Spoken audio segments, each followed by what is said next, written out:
Good morning, students. Welcome in the next session of animal husbandry. Today we are going to discuss about the next domestication process or project that is included as a part of aquaculture. Basically, this means the fishery. As we have discussed earlier that husbandry process is nothing but the domestication process. It is the cultivation of different types of animal forms that will be beneficial for the human welfare. So, according to that particular dimension, we have to come across this particular part, that is the fishery here. तो fishery के लिए आपको समझ में आ रहा होगा कि fishery में या फिर हम एक्वाकल्चर की बात करते हैं तो नंबर ऑफ एक्वेटिक प्रोडक्ट्स के बारे में बात करेंगे। यहाँ पे स्पेशली ऐसे कौन से डोमेस्टिकेटेड एनिमल्स है जिनका कल्टीवेशन हम कर सकते हैं, उसमें सबसे इम्पोर्टेंटली आपको दिखाना है this is the fish, the second may be the lobster, maybe oyster, ठीक है, या फिर हम बोलेंगे यहाँ पे स्पेशली मसल्स एटसेट्रा, ठीक है। इस तरीके के नंबर ऑफ एक्वाटिक एनिमल्स को हम कंट्रोल्ड कंडीशन में या फिर मैन्युअली उसको कल्टीवेट करते जाएंगे। तो सबसे इम्पोर्टेंटली इस एक्वाकल्चर में जो कि एक एम्प्लॉयमेंट प्रोवाइड करता है या फिर जो हमारे इकोनॉमी को सपोर्ट प्रोवाइड करता है, ये अगर कोई कल्टीवेशन है तो that is the fish cultivation. तो इसीलिए आज हमको फिशरी के इस डोमेस्टिकेशन में या फिर प्रोजेक्ट में क्या क्या चीज़ें रिक्वायर्ड होती है या फिर किन चीज़ों को मेंटेन करना जरूरी होता है, ये सब हम यहाँ पे डिस्कस करेंगे। तो बेसिकली एक्वाटिक कल्टीवेशन या फिर जब फिशरी का कल्टीवेशन किया जाता है तो through out India near about 3 अलग अलग कैटेगरीज के फिश फॉर्म्स को बनाया जा सकता है या फिर फिशरी को अप्लाई किया जाता है। एक हम कंसीडर करेंगे, this is called as inland fishery, second one is marine fishery and third one is estuarine, ठीक है। तीनों का मीनिंग समझ लीजिए। सबसे पहले इनलैंड मतलब होता है कंट्रोल्ड, इनलैंड मतलब होता है स्पेसिफिक या फिर रेस्ट्रिक्टेड मेमोरी। तो basically this fishery is perform in the fresh water body, ठीक है। अभी फ्रेश वाटर बॉडीज में हम क्या क्या इंक्लूड कर सकते हैं, तो स्पेशली यहाँ पे आपने इंक्लूड करना है पॉन्ड, लेक, रिवर, स्ट्रीम, इस तरीके के जो वाटर बॉडीज होते हैं जहाँ पे जनरली हमको सॉल्ट का कंटेंट कम दिखेगा, ऐसे वाटर में, ऐसे एक्वाटिक कंडीशंस में नंबर ऑफ फिशेस का हम कल्टीवेशन कर सकते हैं।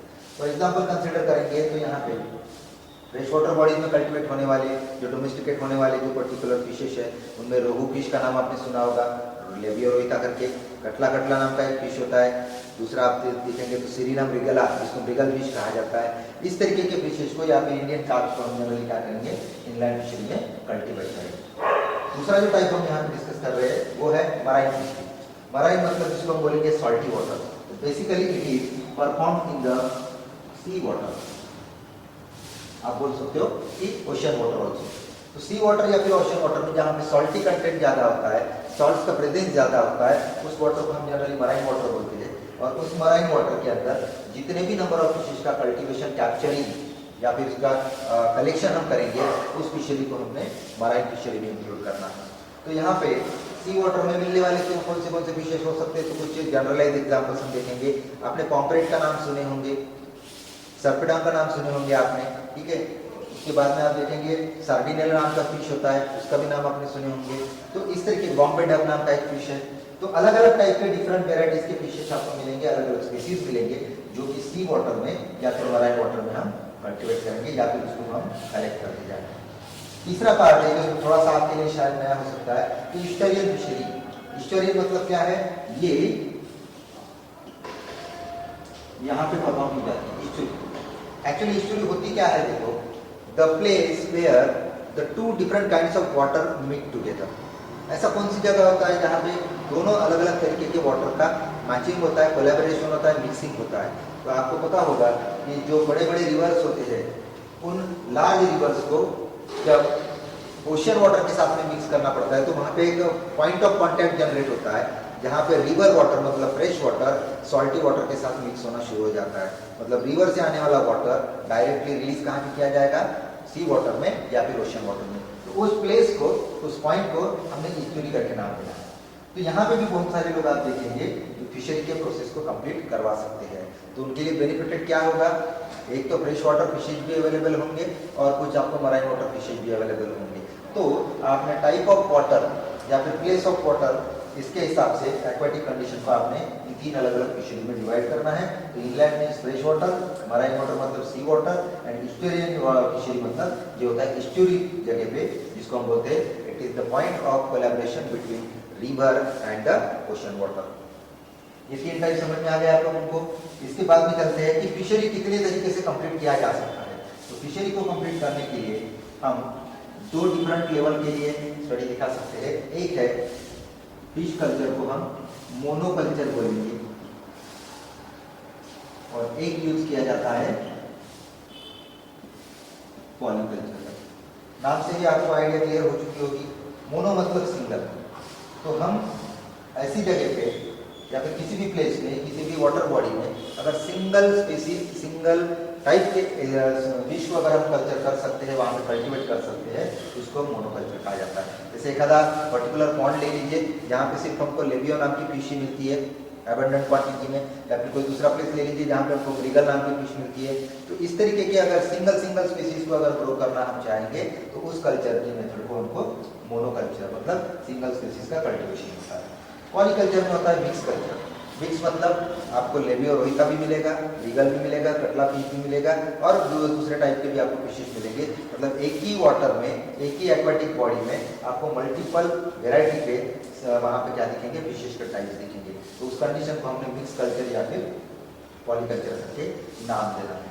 ये आपको जनरलाइज इन्फॉर्मेशन समझ में आ गई कि किस तरीके के टाइप होते हैं और किस तरीके का कल्चर किया जा सकता है। तो डिफरेंट एक्वाटिक एनिमल्स के लिए हम अलग अलग तरीके के कंडीशन जनरेट करते हुए दिखा सकते हैं।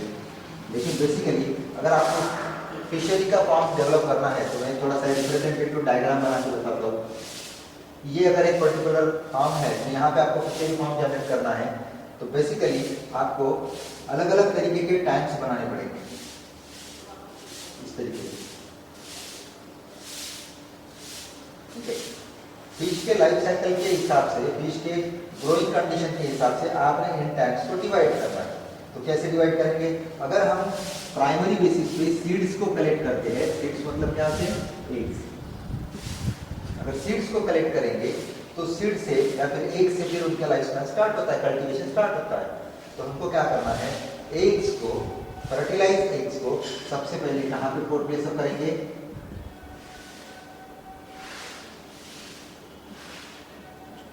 हैचरी पॉन्ड में, जहाँ पे एग्स की हैचिंग होगी। हैचिंग होना मतलब ब्रेक होना, जो आउटर मोस्ट शेल होता है वो शेल वहाँ पे रप्चर हो जाता है और वहाँ से फिर आप देखेंगे जो जाइगोटिक स्ट्रक्चर था वो डेवलप होना शुरू हो जाता है। तो हैचरी पॉन्ड कंसीडर करोगे, this is the first one which is called as hatchery pond. फिर हम क्या देखेंगे, हैचिंग कंप्लीट होने के बाद में वहाँ से निकालते हैं स्पॉन, तो हम लिखेंगे वहाँ पे स्पॉनिंग पॉन्ड।